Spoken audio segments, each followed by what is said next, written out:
皆さんこんにちは。お元気でしょうか？はーい。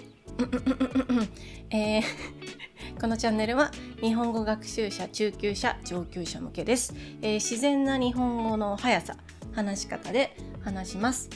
トランスクリプトを無料で公開しておりますので、私のウェブサイトを、春の日本語のウェブサイトをご覧ください。そして、YouTube チャンネルメンバーシップに入りますと、このエピソードで出てきた難しい言葉を勉強できたり、日本の最新ニュースについて勉強できたりしますので、ぜひ、参加してみてください。そして、春の日本語のウェブサイトでリアル日本語会話教材というのをね発売中です。日常系の会話とか、あとビジネス、もうがっつりビジネスの教材、今2つ販売しておりますので、こちらもお待ちしてますはい、ということで、今日はねちょっとなんかテキサスの T シャツを着ています。はい、テキサスって書いてあるんですけど、はい、私はテキサスに行ったことはございません。もらいました。お母さんに。お母さんは誰かにテキサス土産でこの T シャツをもらったんだけど、お母さんあんまり着ないかなって言ってもらいました。かわいいです。夏にちょうどいい。ありがとう、テキサス。はい。ということで、T シャツの話はどうでもよくてですね、今日はちょっといつもと違う感じです。はい。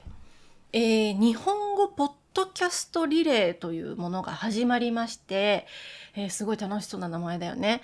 はい。いろいろな日本語ポッドキャストをやっている先生が、同じトピックについて、それぞれのスタイルで、話すよというすごい面白い企画を、準備してくださいまして、Let's Talk in Japanese のとも先生が、企画してくださって本当にありがとうございます。そして私に声をかけていただき、もう本当に光栄に思っております。はい、もうぜひ参加させてくださいということで、私以外にもね、他のポッドキャストの参加されている先生たちは同じトピックについてお話しします。はい。で、今回のトピックが、お酒とコーヒーどちらか飲めなくなるならどっち？はい、お酒とコーヒーどちらが飲めなくなるならどっち？はい、究極の二択っていうね。はい、私は中級者上級者向けに普通のスピードで話しますけれども、例えばレッツトークインジャパニーズのとも先生はもうエピソード上がってるんですけど N4 レベルでお話しされてます。はい、結構先生によってもレベルとか話す内容とか全部違うので、皆さんチェックしてみてくださいね。こちらの日本語ポッドキャストリレーについては、概要欄下の説明のところにURL を貼っておきますので、はい、ゆうゆうさんとかのりこ先生とかも参加されてると思いますね。はい。コーヒー、それね、そうコーヒーとお酒ですね。どちらが飲めなくなるなら飲めなくなるならどっちを選ぶって。どっちか選ばなきゃいけないよね。はい、お酒とコーヒーどうすかみんなどうすかどうすかね。はい。結構ね、私の生徒さん酒好きが多いんだよね。酒好き多いよね。酒っていうかな。はい。私はどっちだと思いますか？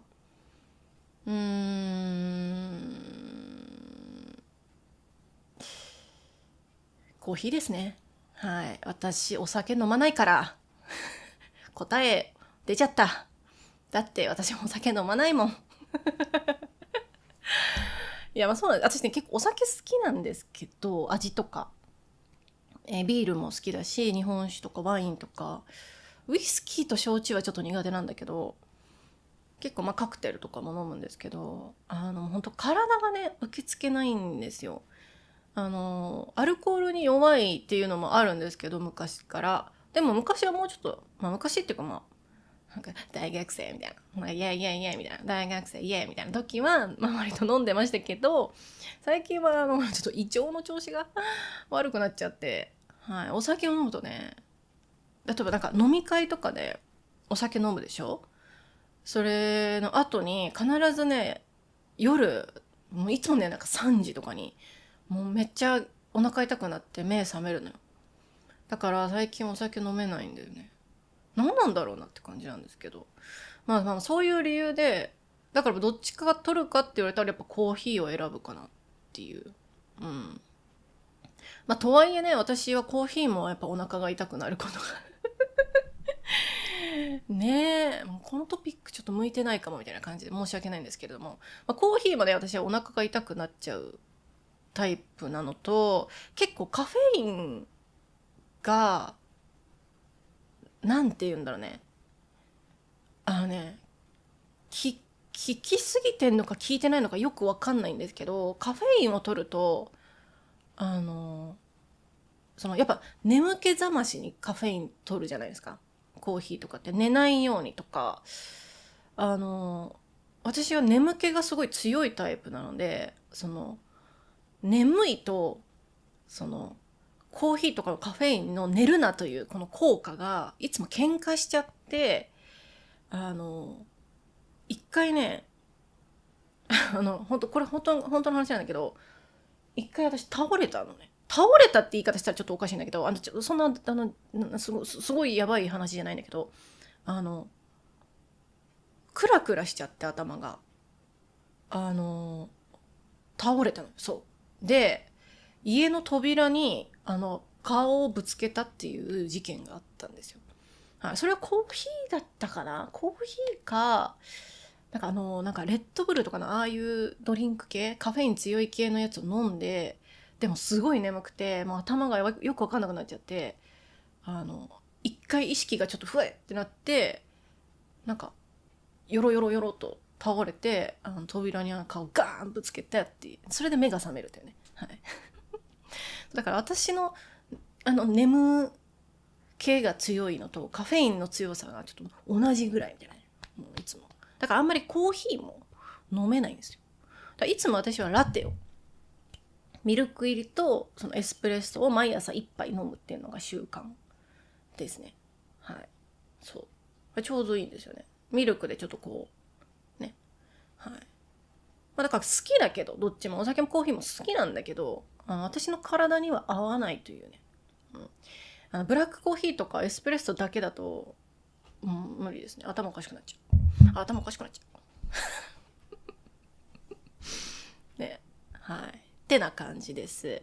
ちなみにね、ともさんのポッドキャストをね、聞かせていただいたんだけど、ともさんは、コーヒーって選んでたね。どっちも好きだけど、みたいなね。はい。詳しくはね、ちょっとともさんのポッドキャスト聞いてほしいんだけど、なぜそっちを選んだのか、みたいなね。はい。面白かったです、聞いてて。うん。あ、なるほど。そういう解釈か。あ、なるほどね、と思って。はい。ゆうゆうさんってことなんだろうね。酒か。あの人は。あの人は酒か。うん。のりこ先生も酒かな。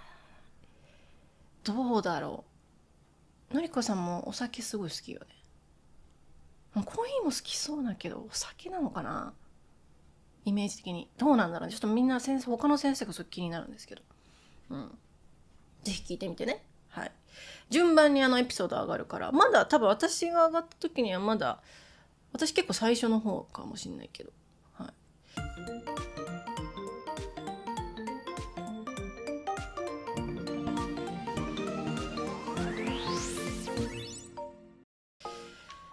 そうそうそう。まあ気になったんですよね。他の世界ではどっちが人気なんだろうと、お酒とコーヒーってどっちが飲まれてるんだろうっていう風にちょっと気になりまして、チャット GPT に聞いてみました。どっちって。日本のね、コーヒーとお酒と、世界ランキングですね。消費量。コーヒーとお酒の消費量を教えてって。うん。はい。一応ですね、コーヒーの世界ランキング、世界消費量ランキング、どれだけ飲んでるか、どれだけコーヒーの豆を使ってるかっていうですね、消費量。はい。ちょっと2023年でちょっと前なんですけど、1位アメリカです。2位ブラジル、3位ドイツ、4位日本。はい。まあ、アメリカ圧倒的ですね。140万7000トン。よくわかんない。もうこれが多いのかも少ないのかもよくわからない数字ですね。140万7000トン。わからんみたいな。でも4位の日本は40万200トンだから圧倒的にアメリカが多いですね。でその後ブラジルが138万3000トン。もうなんかもう量が多すぎてわからんっていう感じなんですけど、はい。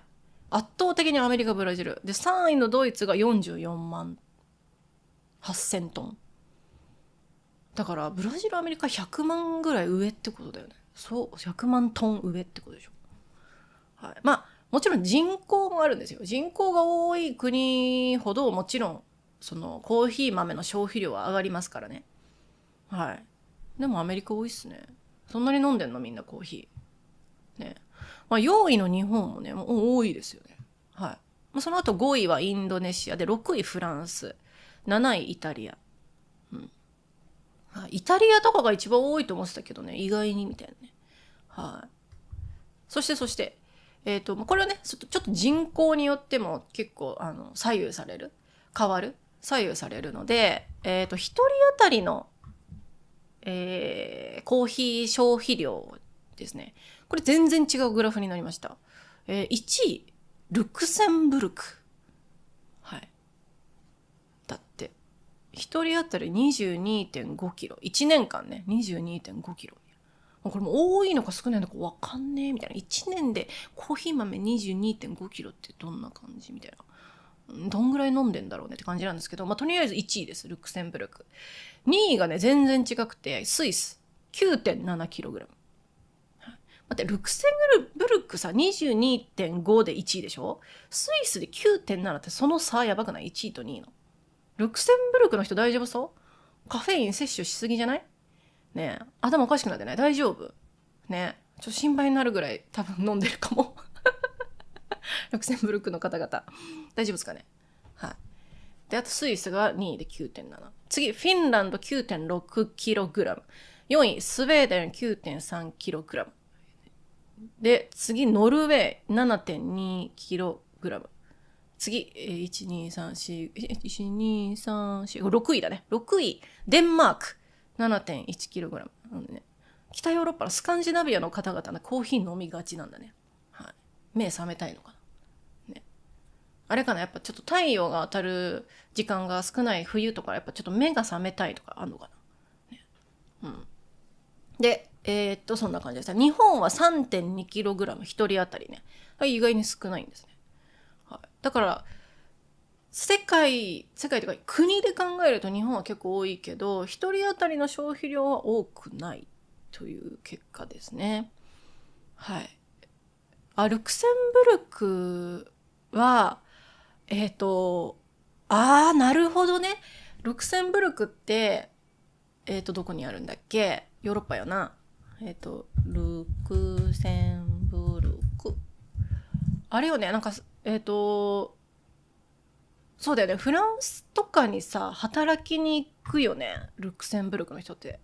確か。そうだよね。位置的に。ルクセンブルクってすごいちっちゃい国で、ベルギー、ドイツ、フランスとかに囲まれてるから、ルクセンブルクからフランスやベルギー、ドイツに働きに行く人って毎日ね、多いんだって。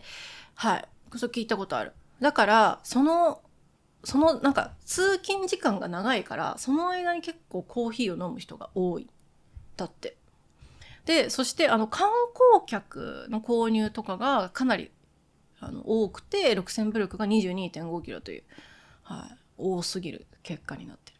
面白いね。やっぱいつ誰がコーヒーを飲むかっていうね。うん。はい。やっぱりなんか観光してさ、観光に行くと必ずなんか外でカフェとか飲みたくなっちゃうね。あれ何？なんか観光してる時にさ、なんかやっぱ休みたいみたいな、ちょっとコーヒーブレイクみたいな感じで、カフェ絶対行くじゃん。ね。あとなんか世界中のカフェ行ってみたいとかいうなんかちょっとあるじゃん。どんな味だろうとか、どんな雰囲気だろうとか。ね。だから観光が多い国はやっぱ多いのかも。はい。だからアメリカとかで、まあ日本もそうかもね。うん。これは、コーヒーです。次、お酒ですね。お酒、世界ランキングはやっぱり人口ですね。1位中国、2位インド、3位アメリカ。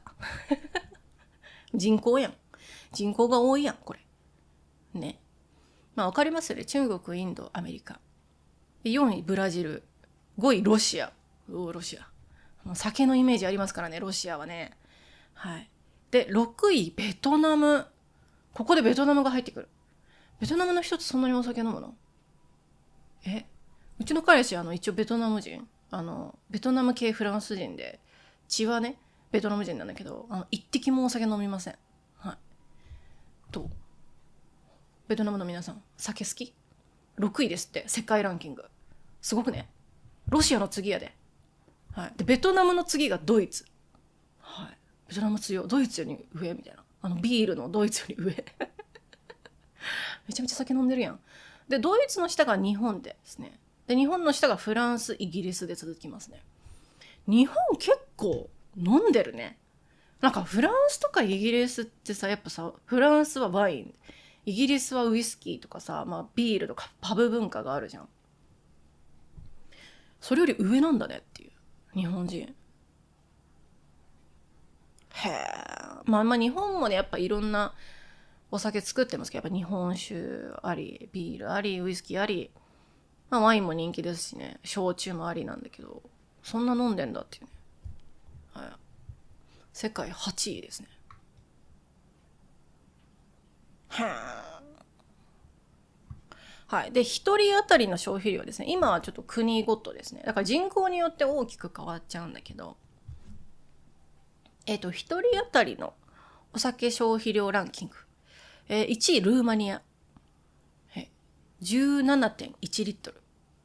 年間消費量だね。年間で17リットルぐらい飲んでる。平均でみんな。これも多いのか少ないのかもうよくわからないんですけれども、17リットル。どっち多いのか。ね、1位、ルーマニア。で、2位、ジョージア。15.5。3位、ラトビア。4位、モルドバ。5位、チェコ。6位、リトアニア。7位、ナミビア。8位、ポーランド。9位、オーストリア。10、ブルガリア。はい。東ヨーロッパ勢酒飲みがちって感じかな。東ヨーロッパ勢酒好きって感じだね。一人当たりのね。うん。はい。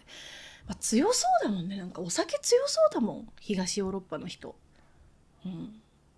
やっぱ日本とかってさ、やっぱ日本人のその体質的に本当に弱いのよね、日本人って。本当に弱いの。もうすぐ顔真っ赤になっちゃうし、すぐゲロゲロゲロって入っちゃうし、みたいなね。はい。もう渋谷駅の夜とかもう、汚ねえもん、いつも。酔っ払い死んでるし、みたいな。まあ、死んでるっていうのは実際に死んでないんだけど、もう寝てるって感じね。はい。だから、やっぱ、体質によって、やっぱ、アルコールへの強さによってもやっぱ違うね。東ヨーロッパ強いみたいな。で、だから世界のその一人当たりの消費量だと日本は73位でかなり、下がりますね。はい。面白いね。はい。いかがでしたでしょうか。まあ意外にやっぱ日本はやっぱ多いなと。コーヒーもお酒もまあ少なくはなさそうだし、やっぱ観光地っていうのもやっぱあるかもね。うん。はい。っていう。はい。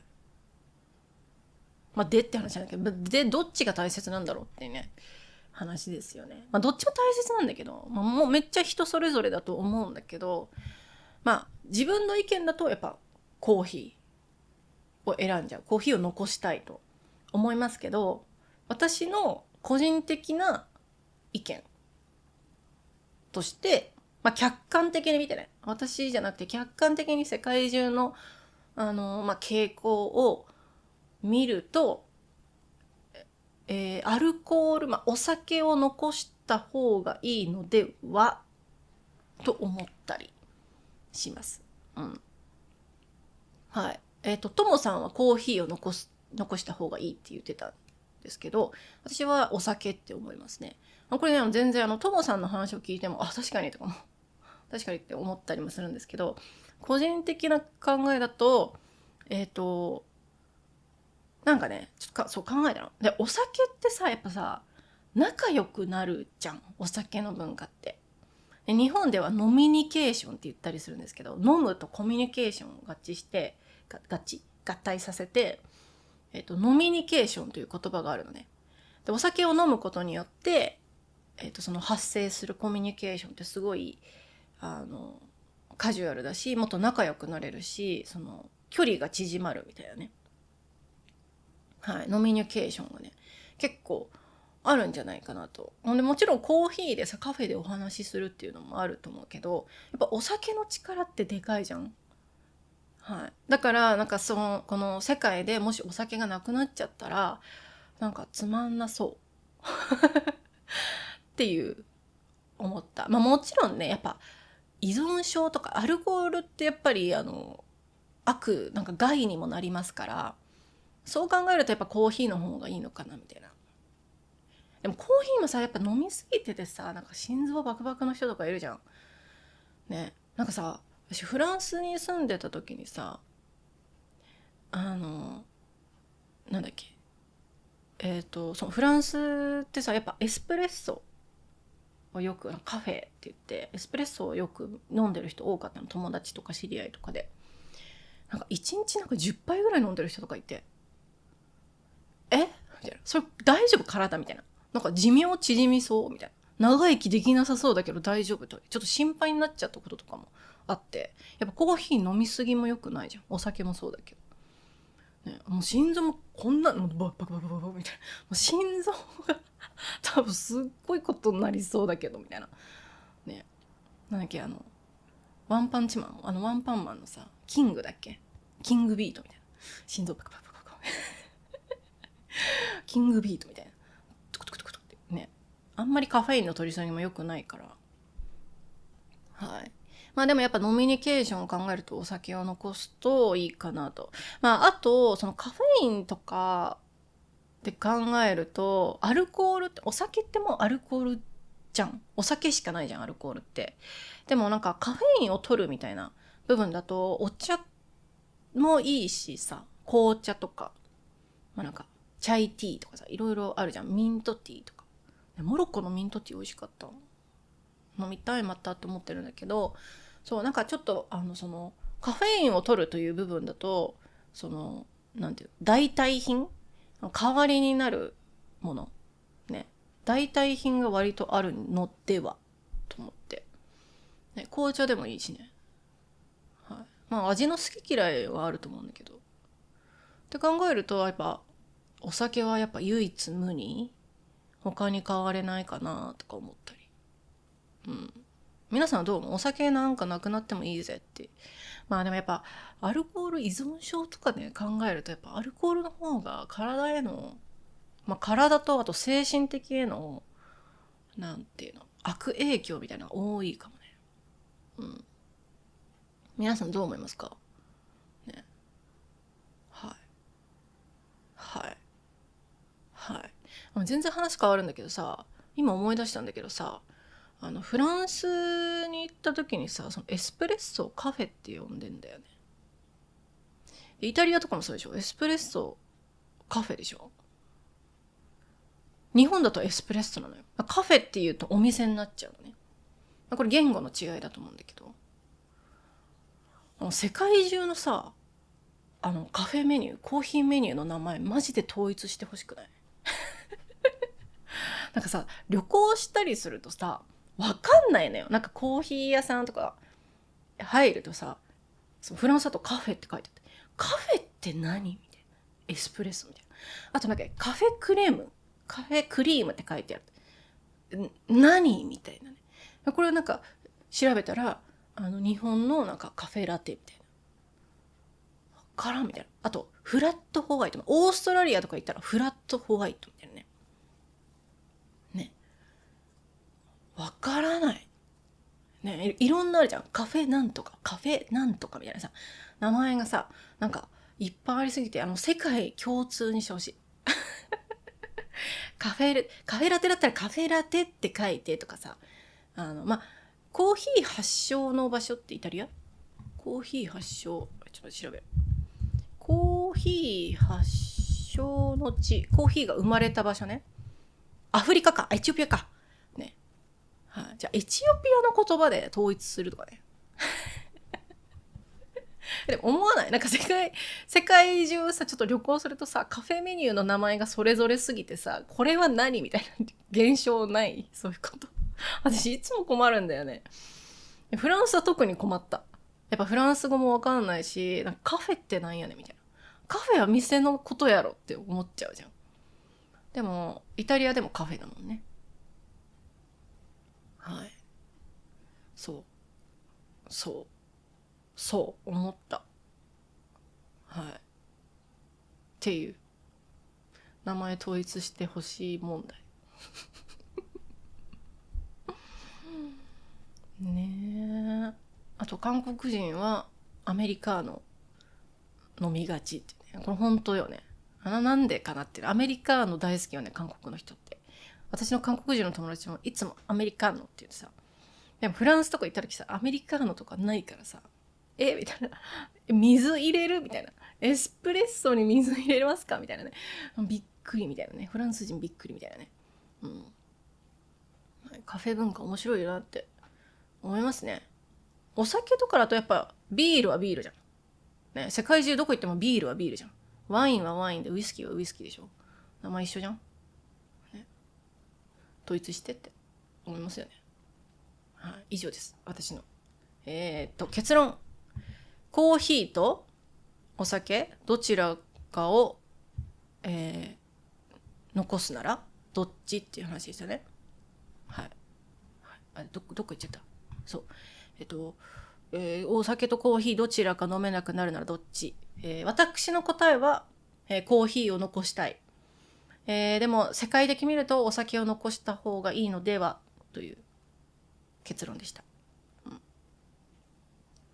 個人的にね、最も私が飲めなくなったら困るのは、ドクターペッパーです。はい。ドクターペッパーがなくなったら一番困ります。ドクターペッパーとコーヒーって言われたら私はドクターペッパーを選ぶかもしれません。ドクターペッパー好きなのよね。昔から。でも最近ちょっと甘すぎて、ドクターペッパーやっぱ砂糖すごいじゃんあれ。でも甘すぎてちょっと甘いなって思っちゃうんだけど、やっぱ好きなんだよね。ということで結論はドクターペッパーがうまいという。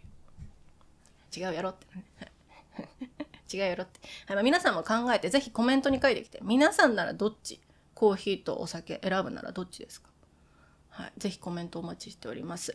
はい、そして、他のポッドキャスターの先生は全然違う意見があると思うので、ぜひ、聞いてみてくださいね。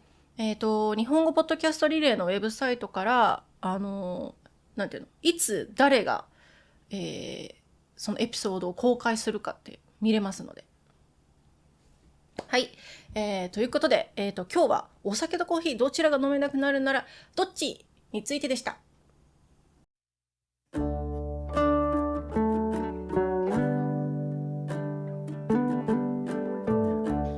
はい、今日話した話、またトランスクリプト作りますので、私のウェブサイトをチェックしてみてください。あと、インスタグラム、YouTube、こちらのフォローもお願いいたします。そして私の YouTube メンバーシップに入りますといろいろなコンテンツ、学べます。2週間に1回、日本の最新ニュースについて説明する、ライブをメンバー限定でやってますので、ぜひメンバー入って、見てくださいね。はい。あと、会話教材リアル日本語会話教材発売中です。春の日本語のウェブサイトから購入できます。今は、仲良し後輩での休日編という割とカジュアルめな日常会話の教材と、あと第2弾の、北海道出張編。これはすごくビジネス系ですね。はい。本当ビジネスの基本的な初めましてのやり取りとかどうするのっていう話が、学べますので、こちらも、チェックしてみてね。はい。そして、サニーサイドジャパニーズポッドキャストというポッドキャストもやっております。他の先生と一緒に話す、対話式のポッドキャストになってます。はい。こちらも中級者上級者向けのポッドキャストで、本当にね、いろいろなトピックについて話してますので、こちらもぜひ聞いてみてください。そしてゆうゆうさんとやってる春とゆうゆうのゲームで日本語マイペースにゲームやって更新してますので、はい、YouTube チャンネルぜひチェックしてみてください。はい、はい、次のねその日本語ポッドキャストリレーのトピック楽しみですね。これ1回で終わらないので、はい、お次もね、はい、私のポッドキャストになるとちょっと上級者向けなのでちょっと難しいかなと思ってちょっと申し訳ない部分があるんだけどね、はい、さまざまな先生がさまざまな話し方で本当に話してるのでぜひ聞いてみてね、はい、あとすごい全然関係ない話をするとさ、今さポッドキャスト始めようって思ったらさ、なんか上からさ、なんか何これっていうなんか針みたいな、なんか危ないものが落ちてきたのね。針みたいな、マジ怖くない？急にカラーンみたいな、みたいな、どこからみたいな、すごい怖いんだけど、どこから出てきたのかっていうね。なんかこの T シャツを着たら出てきたの。T シャツから出てきたのみたいな。それから私の体から出てきた。私ってサイボーグだったっけってね。めちゃめちゃ危ない。マジで怖いね。なんかこれどっから出てきたのマジでっていう。すごい怖いよね。本当に。はい。以上です。すごいもやっとした感じで終わります。なんだろう、あれ何かなとみんながこう疑問に思った感じで終わります。すっきりしない終わり、はい、ということで、皆さん暑いのでね、熱中症気をつけてくださいね。水分補給、あとはもう、太陽にあんま当たらないように気をつけてください。はい、ということでまた次回、さよなら。